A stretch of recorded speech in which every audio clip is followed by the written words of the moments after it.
Всем привет, меня зовут Олег, и я хожу на курсы изготовления обуви.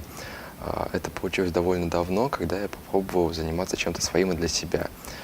У меня дома есть, собственно, колодки даже. Сначала занимался каким-то ремонтом обуви, потом попробовал сделать одни сапоги, и получилось даже неплохо. Но это было немножко не то. Надо все-таки делать не от себя, а как-то по технологии, чтобы это было красиво, качественно. И я решил пойти на курсы. Здесь мне довольно много чего преподнесли, сказали хорошего, качественного материала. И теперь я готов не только все это обувь ремонтировать, но и, возможно, изготавливать. Вот попробую, как закончу. В общем, курсы мне нравятся, всем рекомендую.